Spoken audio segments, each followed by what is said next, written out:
Oke, baik, perkenalkan segera saya mulai. Assalamualaikum warahmatullahi wabarakatuh. Waalaikumsalam warahmatullahi wabarakatuh. Wassalam.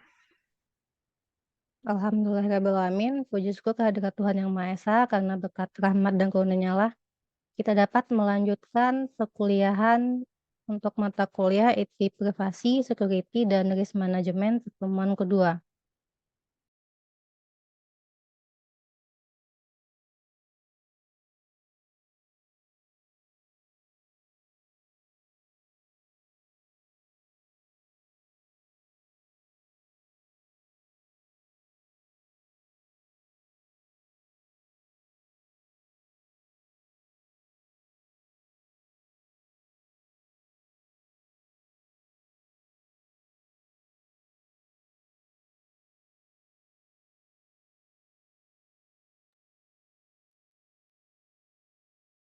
Pada pertemuan kedua ini kita akan membahas tentang konsep perlindungan privasi, peran dalam kebijakan privasi, dan juga penilaian dampak privasi.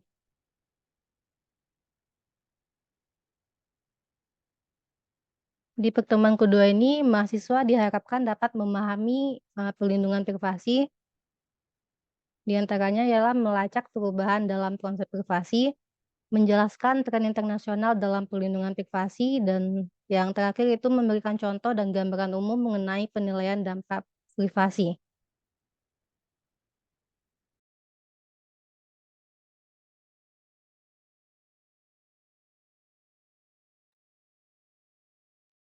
Oke, kita lanjut ke materi pertama, yaitu perlindungan privasi.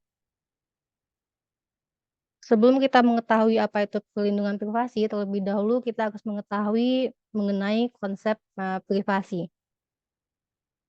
Di mana konsep privasi ini berhubungan erat dengan informasi pribadi.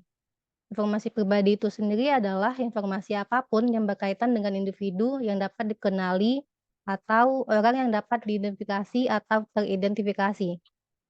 Informasi pribadi mencangkup berbagai informasi seperti nama individu, nomor telepon, alamat, alamat surel, nomor lisensi mobil, karakteristik fisik di mana itu ada dimensi wajah, sidik jari, tulisan tangan, dan lain sebagainya. Lalu juga ada informasi berupa nomor kartu kredit serta hubungan keluarga.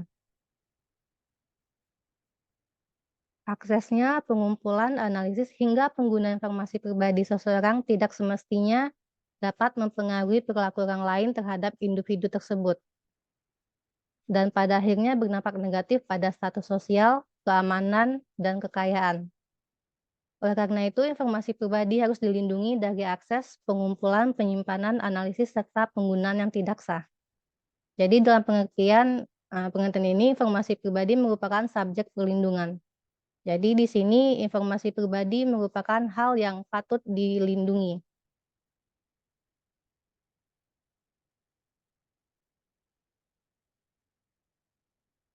Lalu masuk ke konsep perlindungan,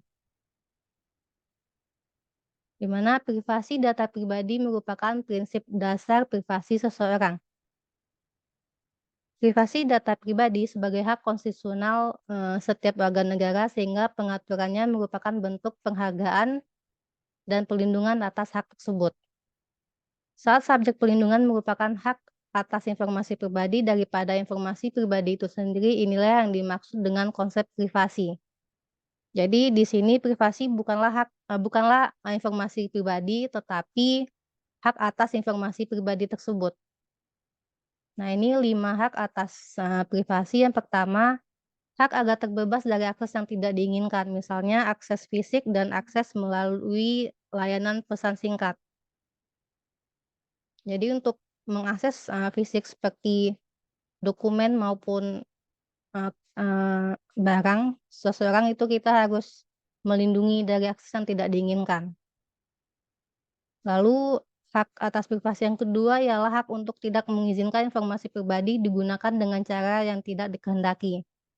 Misalnya penjualan informasi serta pembocoran dan pencocokan informasi. Lalu hak atas privasi yang ketiga adalah hak untuk tidak mengizinkan informasi pribadi dikumpulkan oleh orang lain tanpa sepengetahuan dan persetujuan bersangkutan. Misalnya penggunaan CCTV dan cookies. Jadi penggunaan CCTV itu harus melalui persetujuan individu tersebut, dan juga area yang dilindungi CCTV itu juga harus berdasarkan persetujuan orang yang bersangkutan. Dan lalu juga ada cookies, di mana saat kita mengakses suatu web, maka di situ ada opsi menerima ataupun menolak, dan kita diizinkan untuk menolak maupun menerima. Lalu hak atas privasi yang keempat adalah hak untuk menyampaikan informasi pribadi secara akurat dan benar atau integritas. Nah, ini untuk menghindari manipulasi data.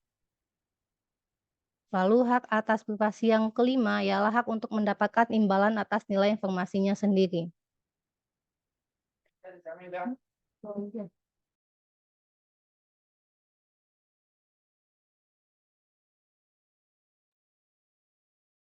Lalu hak yang kelima adalah hak untuk mendapatkan imbalan atas nilai informasinya sendiri. Nah, di sini contohnya itu mungkin kayak diskon di suatu pusat perbelanjaan.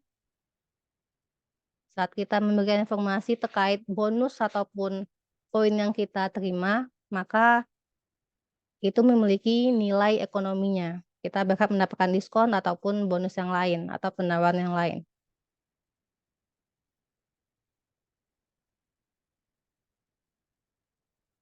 Perkembangan teknologi telah memberikan dampak yang signifikan terhadap kehidupan sosial. Teknologi menawarkan banyak fasilitas, terutama berkontribusi terhadap kecepatan konektivitas internet.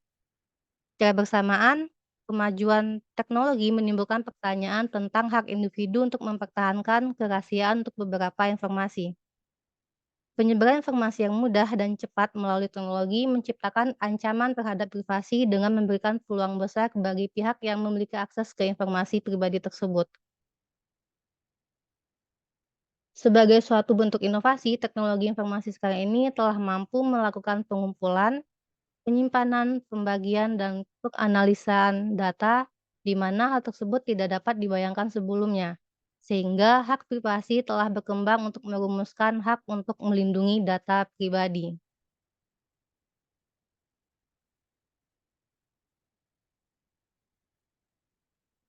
Individu memiliki hak untuk menentukan apakah ia akan bergabung dengan masyarakat, kemudian akan membagi atau bertukar data pribadi di antara mereka, serta hak untuk menentukan syarat-syarat apakah yang harus dipenuhi untuk melakukan hal tersebut.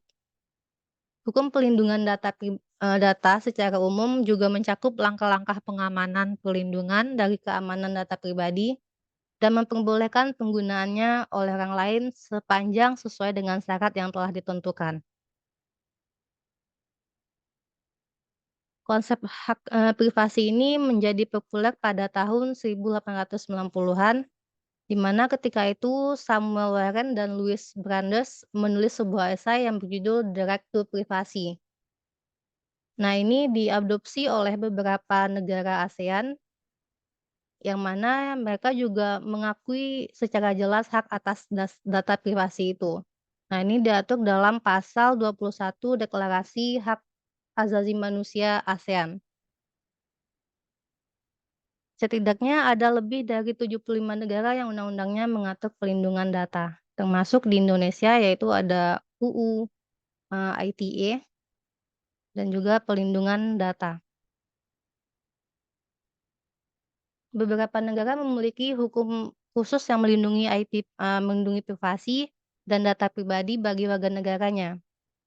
Hal ini terutama telah terwujud di negara-negara Eropa dan Amerika, di mana terdapat hukum yang khusus melindungi privasi dan data pribadi. Namun demikian, konsep privasi yang terdapat di Eropa dan Amerika Serikat memiliki perbedaan karakteristik. Amerika tidak memiliki regulasi tunggal untuk melindungi privasi dan data yang dapat diterapkan secara khusus. Jadi Eropa itu lebih ada peraturan tunggalnya, itu mengatur segala sektornya. Sedangkan Amerika Serikat itu dibagi beberapa sektor seperti kesehatan dan juga keuangan. Lalu bagaimana dengan di Indonesia? Di Indonesia itu belum setara ya dengan Eropa yang memiliki regulasi tunggal dan Amerika dibagi per sektornya. Namun Indonesia memiliki beberapa undang-undang, termasuk Undang-Undang ITE dan juga beberapa pelindungan data pribadi dalam sistem elektronik. Ada yang tahu Undang-Undang ITE itu pasal berapa? Maaf, nomor berapa dan tahunnya?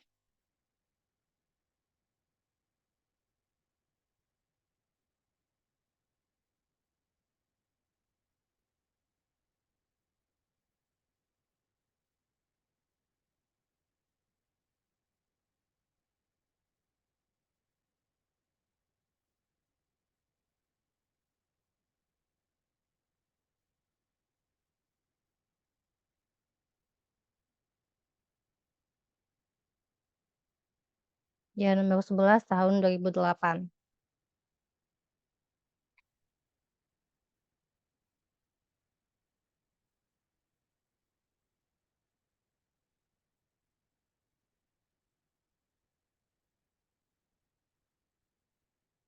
Lalu untuk konsep dasar pelindungan data pribadi pertama kali itu muncul sekitar tahun 1960. Selanjutnya tahun 1970 di mana Jerman merupakan negara pertama yang memberlakukan peraturan tentang pelindungan data yang kemudian diikuti oleh hukum nasional Swedia pada tahun 1973 dan setahun setelah itu Amerika Serikat lalu Perancis pada tahun 1978. Konsep pelindungan data sering diperlakukan sebagai bagian dari pelindungan privasi, seperti aturan memberikan perlindungan untuk data pribadi. Pelindungan data pada dasarnya dapat berhubungan secara khusus dengan privasi, dan gagasan itu sendiri yang dapat ditetapkan sebagai kategori yang lebih luas dari privasi.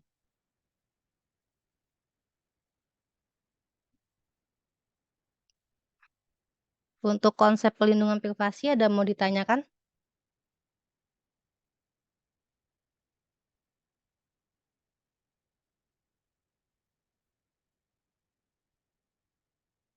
Sebelum melanjut ke materi yang kedua, yaitu berbagai tren kebijakan.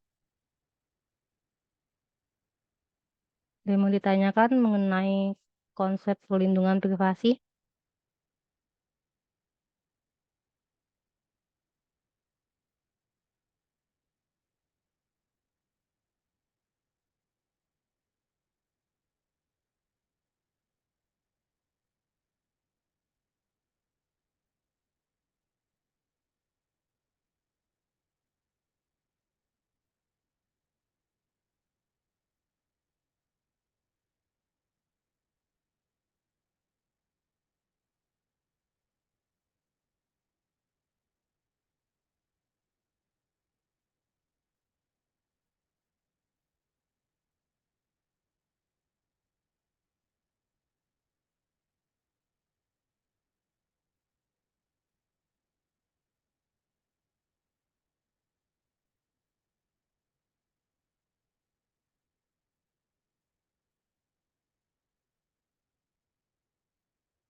Ini ada pertanyaan dari Alexander Siregar. Kalau UU ITE Indonesia mengadopsi dari mana? Setahu saya kalau Undang-Undang ITE Indonesia ini diadopsi dari undang-undang yang pertama kali, yaitu perlindungan data, dan juga berbagai aspek regulasi internasional. Itu nanti kita akan membahas tentang Perserikatan Bangsa-Bangsa. Nanti ada pedoman yang dikeluarkan oleh PBB terkait perdagangan online. Oke, ada yang mau ditanyakan lagi?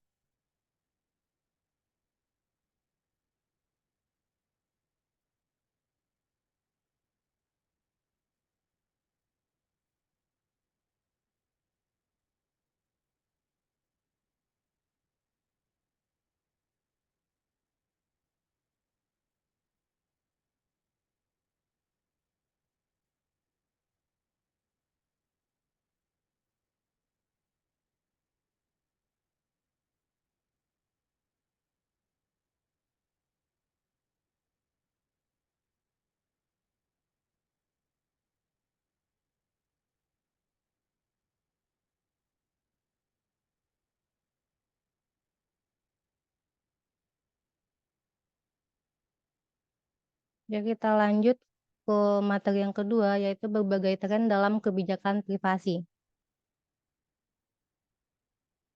Yang pertama ada pedoman OECD, yaitu The Organization for Economic Cooperation dan Development. Ini mengatur tentang perlindungan privasi pada tahun 1980, di mana OECD ini mengadopsi pedoman terkait perlindungan privasi dan arus lintas batas data pribadi, yang dikenal juga dengan istilah praktek informasi yang adil, Fair Information Practice. Pada tahun 2002, privasi online merupakan pedoman OECD yang terkait praktek dan kebijakan diumumkan. Pedoman ini berlaku untuk data pribadi baik di sektor publik ataupun swasta yang dapat membahayakan privasi dan kebebasan individu karena cara informasi tersebut diproses atau karena sifat ataupun konteks penggunaannya. Prinsip OECD dalam pedoman tersebut menjelaskan hak dan kewajiban individu dalam konteks pemrosesan data pribadi secara otomatis, serta hak dan kewajiban mereka yang terlibat dalam pemrosesan tersebut. Selanjutnya, prinsip-prinsip dasar yang dijelaskan dalam pedoman tersebut dapat diterapkan di tingkat nasional maupun internasional. Nah, ini 8 prinsip yang membentuk pedoman OECD tentang perlindungan privasi.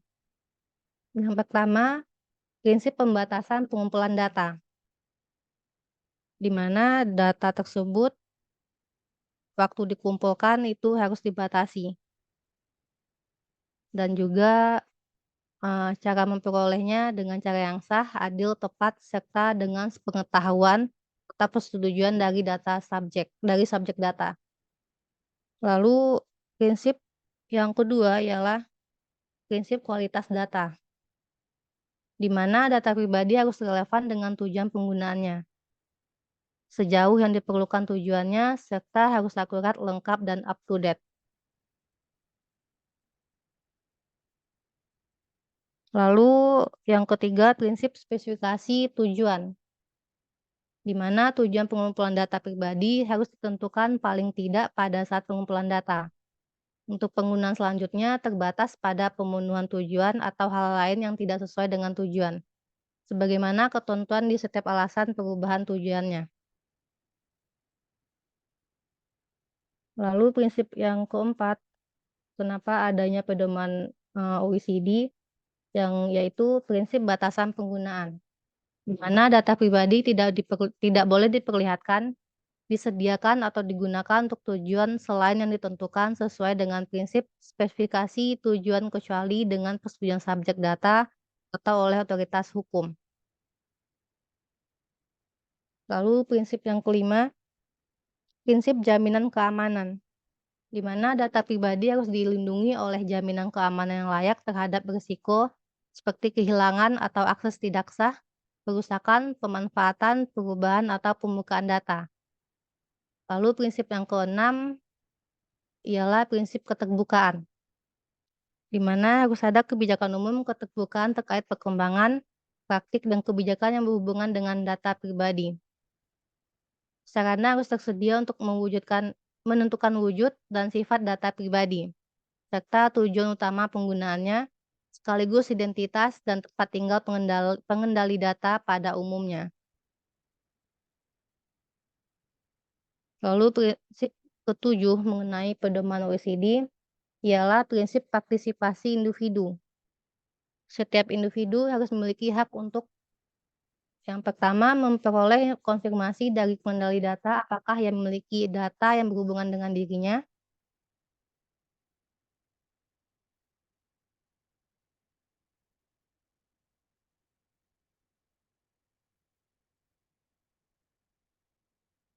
Lalu yang kedua, menerima komunikasi terkait data tentang dirinya dalam waktu yang wajar, dengan biaya yang tidak berlebihan jika ada biaya, dengan cara yang wajar dan dalam bentuk yang mudah dimengerti oleh dirinya.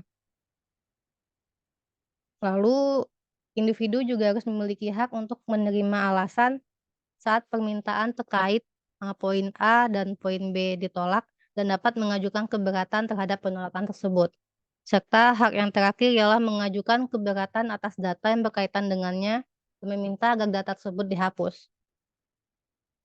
Lalu prinsip yang terakhir tentang pedoman OECD ialah prinsip akuntabilitas, di mana seorang pengendali data harus bertanggung jawab untuk memenuhi langkah-langkah yang mempengaruhi prinsip-prinsip yang telah disebutkan di atas.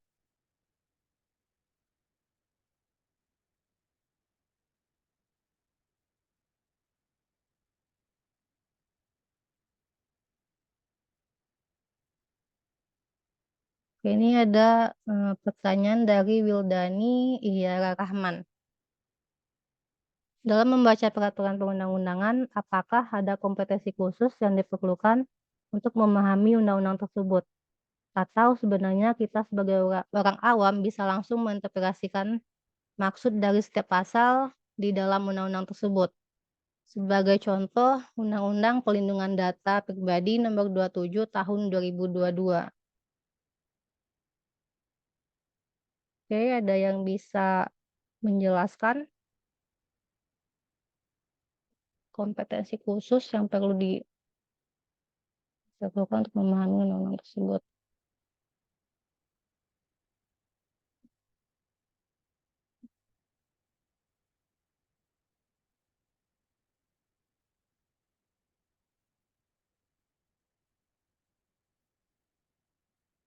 Oke, mari kita diskusikan bersama pertanyaan dari Mas Wildani Ihyara Rahman.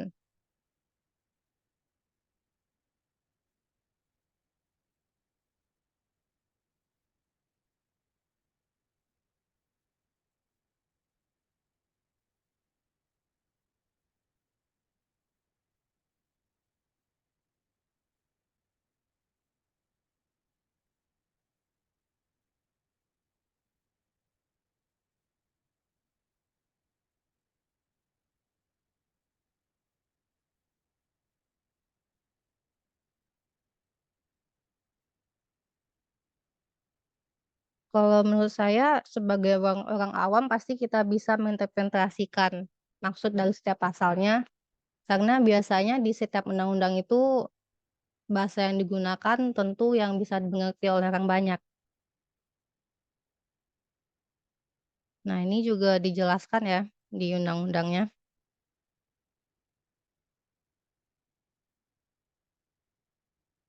Ada pendapat yang lain?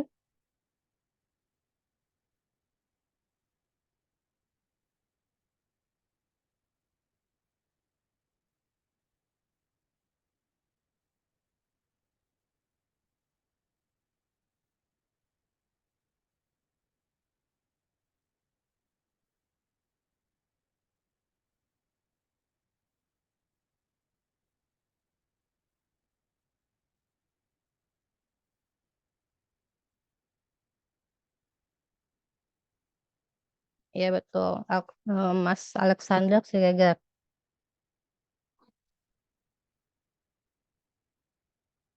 Ya, ada bagian penjelasannya juga.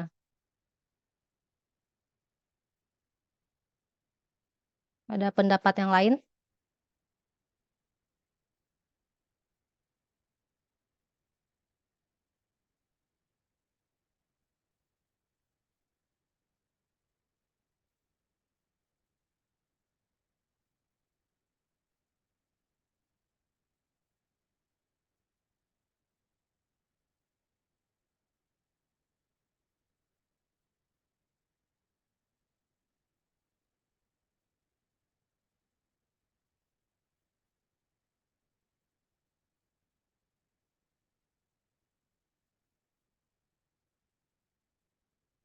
Ada yang mau on mic untuk menjelaskannya?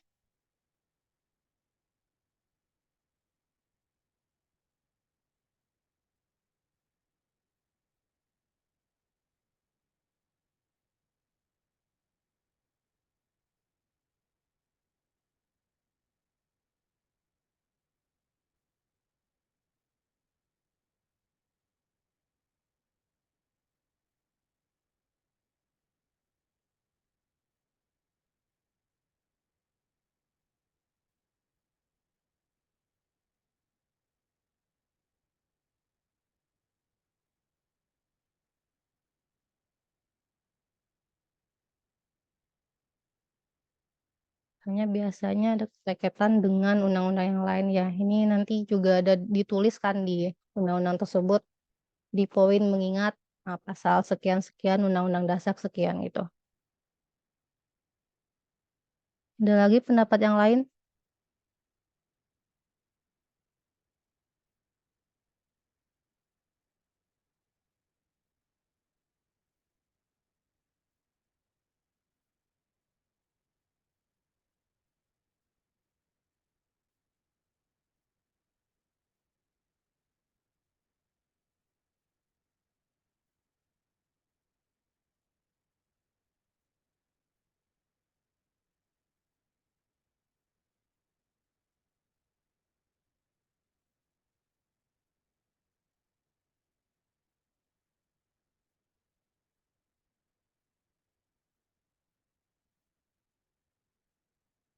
Bagaimana Mas Wildani Ihyara Rahman untuk penjelasannya? Apakah bisa cukup dimengerti? Sementara saya tampung dulu, nanti saya coba baca undang-undang. Oke.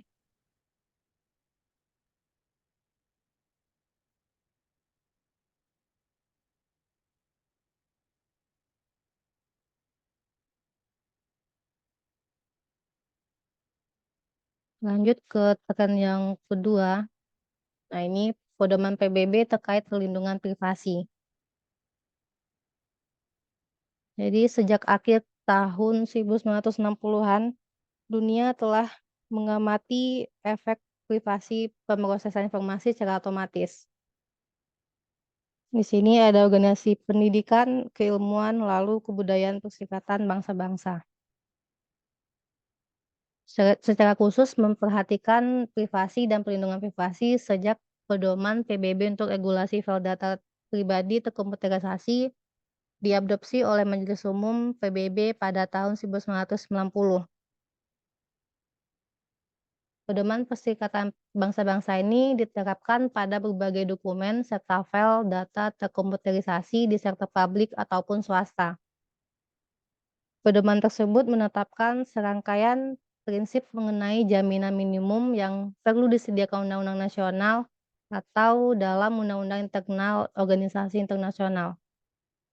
Nah, ini beberapa pedomannya, prinsip di dalam pedomannya. Yang pertama, prinsip keabsahan dan keadilan, di mana informasi terkait seseorang tidak boleh dikumpulkan atau diproses dengan cara yang tidak wajar atau melanggar hukum. Ia juga tidak boleh digunakan untuk tujuan yang bertentangan dengan tujuan dan prinsip Piagam Perserikatan Bangsa-Bangsa. Lalu ada yang kedua, prinsip akurasi, di mana orang bertanggung jawab atas penghimpunan file atau mereka yang bertanggung jawab menyimpan berkewajiban melakukan pemeriksaan rutin terkait keakuratan, relevansi data yang terekam atau yang tercatat, serta memastikan bahwa file tersebut disimpan selengkap mungkin untuk menghindari kesalahan karena kelalaian. Ia juga harus memastikan bahwa file tersebut harus selalu diperbarui secara teratur atau usaha informasi yang terkandung dalam sebuah file tersebut digunakan atau diproses. Lalu yang ketiga, prinsip spesifikasi tujuan, di mana tujuan penyediaan file serta penetapan, pengesahan, dan waktu penetapan tujuan pemanfaatannya adalah terpublikasi atau diketahui oleh orang yang bersangkutan dalam rangka memastikan setelahnya bahwa seluruh data pribadi yang terkumpul dan tercatat tetap relevan dan memadai untuk tujuan yang sudah ditentukan. Dan juga tidak ada satupun dari data pribadi tersebut digunakan atau diperlihatkan untuk tujuan yang tidak sesuai dengan yang telah ditentukan, kecuali dengan persetujuan dari orang tersebut. Nah, dan juga harus diperhatikan periode penyimpanan data pribadi yang tidak melampaui waktu untuk mencapai tujuan yang ditentukan. Lalu prinsip yang keempat, prinsip akses orang yang berkepentingan, di mana setiap orang yang dapat memberikan bukti identitas berhak mengetahui apakah informasi mengenai dirinya sedang diproses dan bisa mendapatkannya dalam bentuk yang dapat dipahami tanpa penundaan atau biaya yang tidak semestinya, serta mendapatkan perbaikan atau penghapusan yang sesuai jika terjadi pelanggaran hukum, entry yang tidak akurat atau tidak perlu, dan entry yang tidak akurat atau yang tidak perlu, dan kapan dia dikomunikasikan agar diinformasikan kepada si penerima.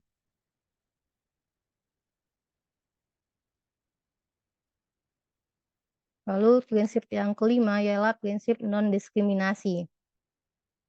Perihal beberapa pengecualian yang secara terbatas dipertimbangkan berdasarkan prinsip 6, yaitu data yang kemungkinan besar dapat menimbulkan diskriminasi yang melanggar hukum atau sewenang-wenang, seperti informasi terkait asal atau etnis, warna kulit, kehidupan seks, opini politik, agama, filosofis, dan anggapan lainnya, serta keanggotaan dalam sebuah asosiasi atau serikat pekerja, lalu tidak boleh dikompilasi atau dihimpun. Lalu yang keenam, ada kemampuan untuk membuat pengecualian.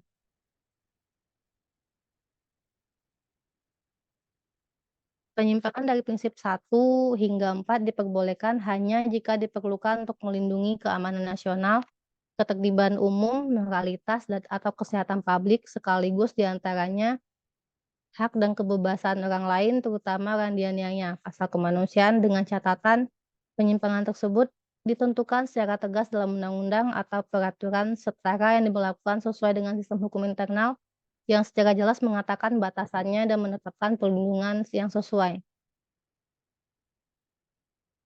Pengecualian terhadap prinsip yang kelima terkait larangan diskriminasi. Selain bergantung pada perlindungan yang sama, sebagaimana yang ditetapkan untuk pengecualian terhadap prinsip 1 dan 4, dapat diizinkan hanya dalam batas yang ditentukan oleh Undang-Undang Hak Asasi Manusia Internasional dan instrumen terkait lainnya di bidang perlindungan hak asasi manusia dan pencegahan diskriminasi.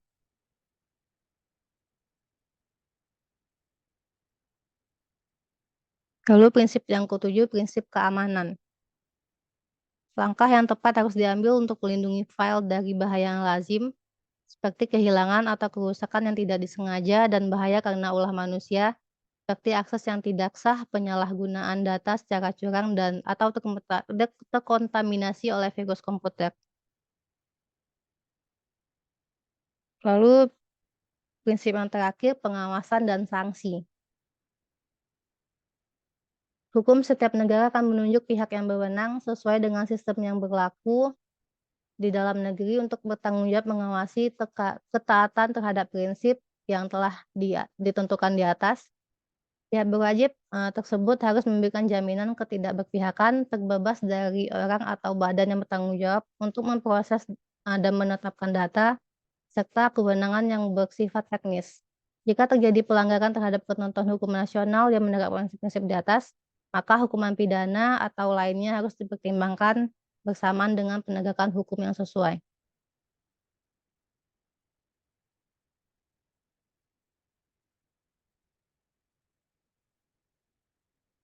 Ada yang ditanyakan terkait tren pedoman PBB terkait perlindungan privasi?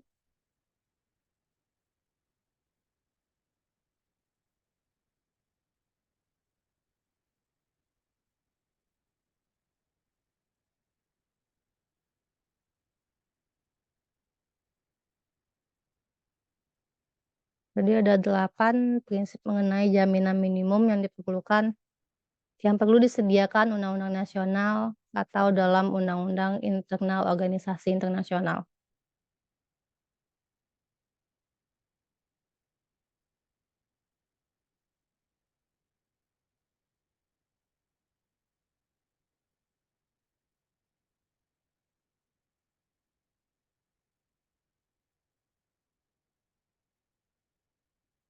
Mungkin akan kita bahas ini kemampuan untuk membuat pengecualian.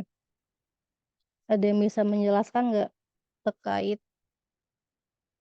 prinsip kemampuan untuk membuat pengecualian yang berhubungan dengan kasus yang akhir-akhir ini terjadi?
Kasus yang berhubungan dengan prinsip yang keenam ini mungkin kasus korupsi.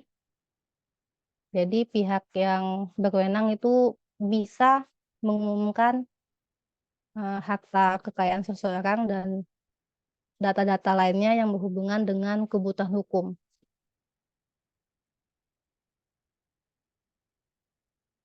Ada lagi contoh yang lain?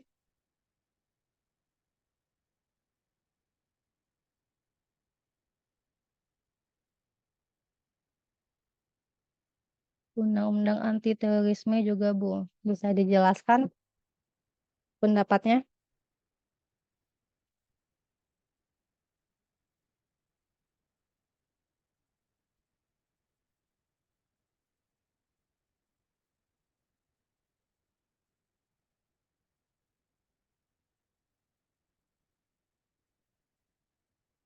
Bisa on mic ya?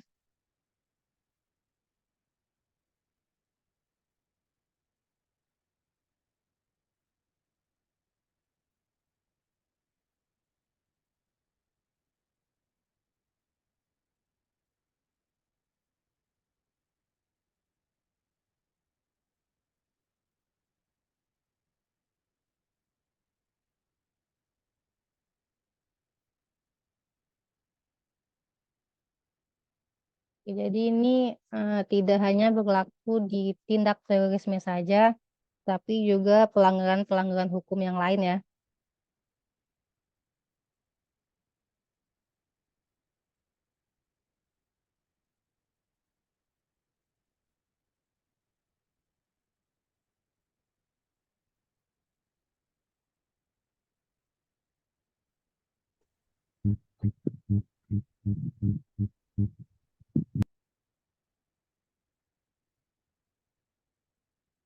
Ada yang on mic.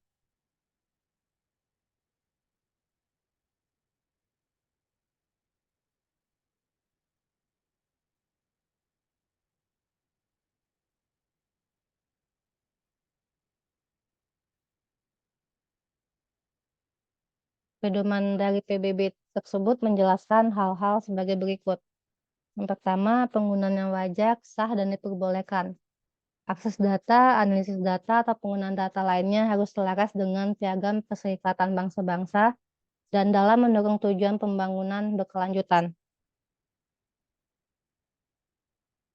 Lalu yang kedua, spesifikasi tujuan, batasan penggunaan, dan kesesuaian tujuan. Setiap penggunaan data harus sesuai atau relevan dan tidak melampaui batas kaitannya dengan tujuan data yang didapatkan. Lalu yang ketiga, penilaian keuntungan dan kerugian risiko serta mitigasi risikonya.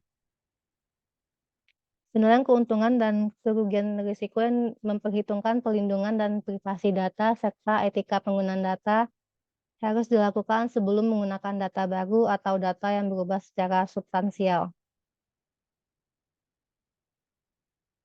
Lalu data sensitif dan konteks sensitif. Standar pelindungan data yang lebih ketat harus diterapkan saat memperoleh, mengakses, mengumpulkan, menganalisis, atau menggunakan data terkait populasi dan orang-orang yang rentan terkena risiko, anak-anak dan remaja, atau data sensitif lainnya. Lalu yang kelima, keamanan data. Keamanan data sangat penting dalam rangka memastikan privasi dan perlindungan data. Dengan mempertimbangkan teknologi yang tersedia dan biaya implementasi, pengamanan dan prosedur teknis serta organisasi yang kuat, termasuk di dalamnya ini pemantauan yang efisien terhadap akses data, prosedur pemberitahuan pelanggaran data, harus diterapkan untuk memastikan pengelolaan data yang tepat sepanjang siklus hidup data sekaligus mencegah penggunaan, penyingkapan, atau pelanggaran data pribadi apapun yang tidak sah. Lalu pedoman PBB tadi juga menjelaskan tentang retensi data dan minimalisasi data.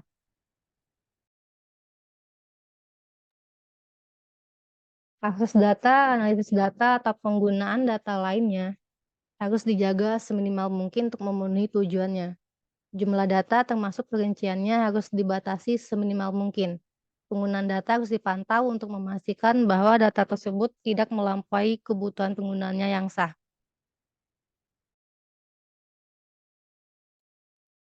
Lalu yang ketujuh ada kualitas data.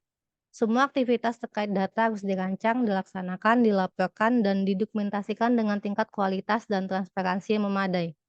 Terlebih perlu adanya validasi keakuratan, relevansi, kecukupan, integritas, kelengkapan, kegunaan, validitas, koherensi, dan kemutakarian data jika memungkinkan. Lalu pedoman PBB juga menjelaskan tentang data terbuka, transparansi, dan juga akuntabilitas. Yang ke-9, uji tuntas untuk kolaborator pihak ketiga. Nah, ini lanjut ke materi terakhir, yaitu penilaian dampak privasi. Privasi Impact Assessment merupakan proses sistematis dari penyelidikan, analisis, dan evaluasi pengaruh pengenalan sistem informasi yang baru atau modifikasi sistem informasi yang ada terhadap privasi pelanggan atau negara. PEI didasarkan pada prinsip pencegahan awal, artinya mencegah lebih baik daripada mengobati. Privasi Impact Assessment ini bukan hanya evaluasi sistem, melainkan juga pertimbangan efek serius terhadap privasi dalam memperkenalkan atau mengubah sistem yang baru. Dengan demikian, Privasi Impact Assessment berbeda dengan audit pelindungan privasi yang berfungsi untuk memastikan kepatuhan terhadap kebijakan internal dan kebutuhan eksternal untuk privasi. Ada yang tahu nggak perbedaannya? Privasi Impact Assessment dengan audit.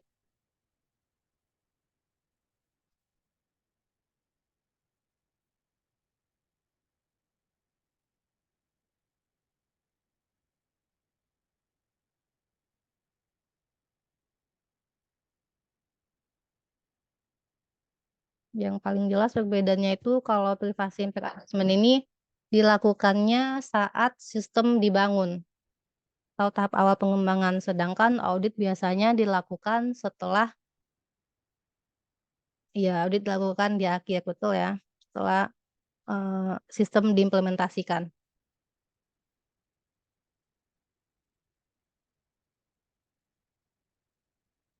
Karena privasi impact assessment dilakukan untuk menganalisis faktor pelanggaran privasi saat sistem baru dibangun. Privasi impact assessment ini dilakukan pada tahap awal pengembangan, saat penyesuaian spesifikasi pengembangan sistem yang masih memungkinkan. Namun saat terdapat risiko pelanggaran serius dalam pengumpulan, penggunaan dan pengelolaan informasi pribadi, atau saat mengoperasikan layanan yang ada, sebaiknya dilakukan privasi impact assessment dan selanjutnya modifikasi sistem yang sesuai. Oke, ada yang mau ditanyakan terkait penilaian dampak privasi?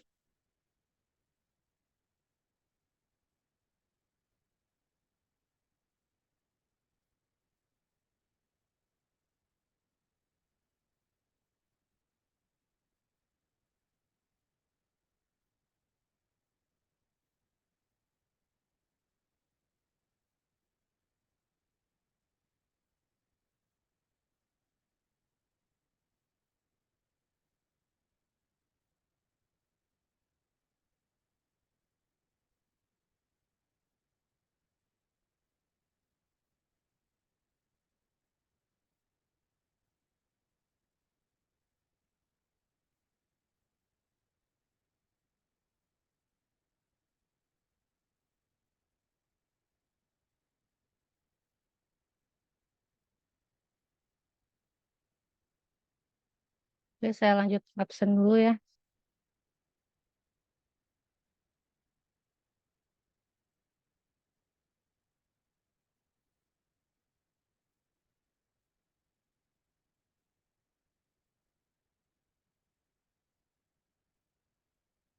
Andrian Marcelino, Hadir, Bu. SI ya.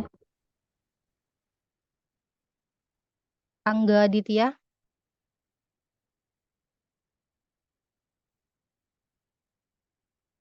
ada yang tahu kabar Angga Aditya nggak?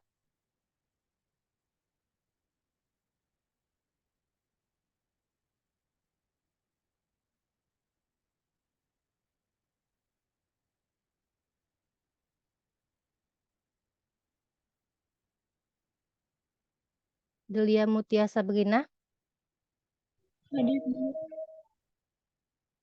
Dede Anton Wibowo, Fajar Nursidik, Hadir, Bu. Jalu Arya Nugroho,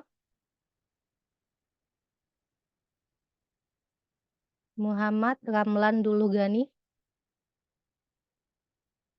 Hadir, Bu.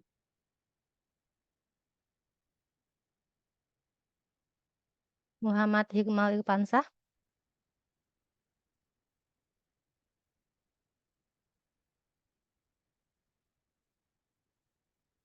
Muhammad Azam Sidki,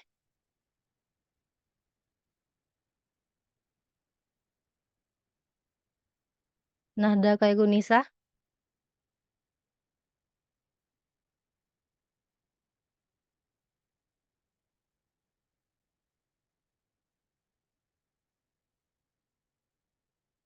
Nurul Susilawati, Hadir, Bu.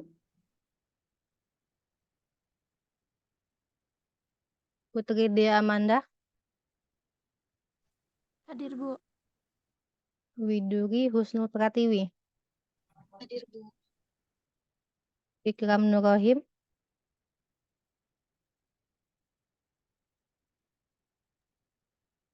Bu, Jalur Nugraha.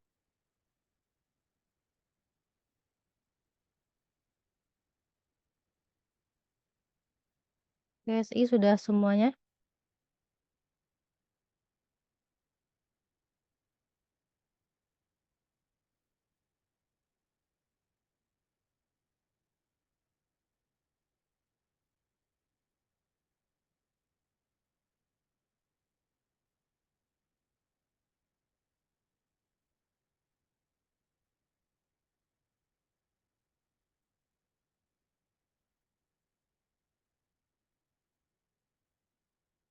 Oke, lanjut ke TI semester 6. Ahmad Junaidi, Hadir, Bu. Aji Sabto Nurfalah. Ada yang tahu nggak Mas Aji Sabto ini ngambil kelas ini atau tidak ya?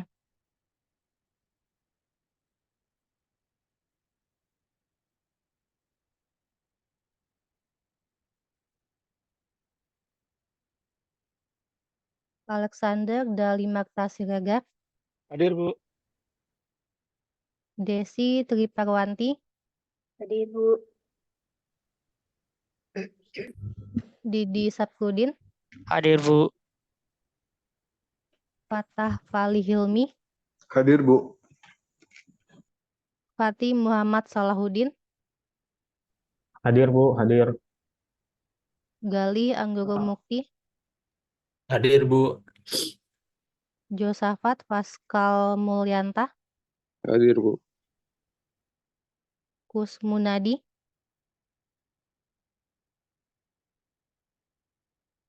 Melkianus Leki, Hadir, Bu. Muhammad Yahya, Hadir, Bu. Muhammad Tarhan Setiawan,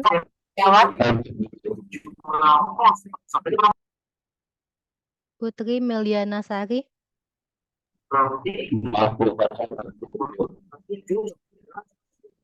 itu yang on mic. Raden Ahmad Fauzi, Hadir, Bu. Rafifa Hadila, Hadir, Bu. Ria Puji Astuti, Sofian Fatkun Najah, Hadir, Bu. Wildani Ihyara Rahman, Hadir, Bu. Yuli Widada, Hadir, Bu. Dery Ridwifana, Hadir, Bu. Lintang Mangkulangit.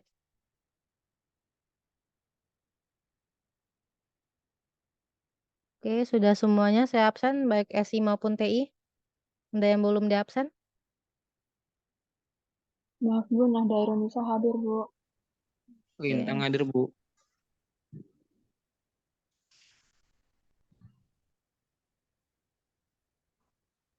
Bu.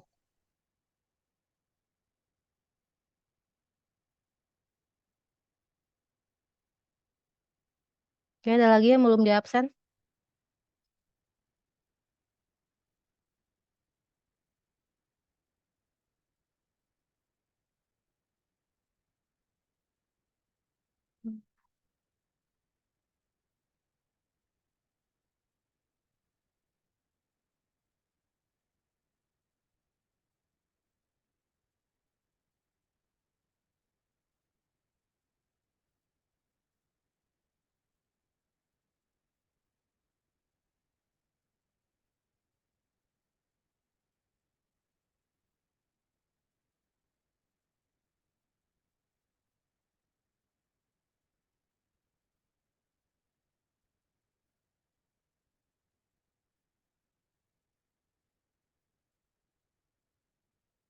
Oke, baik. Kita cukupkan pertemuan kedua pada malam hari ini.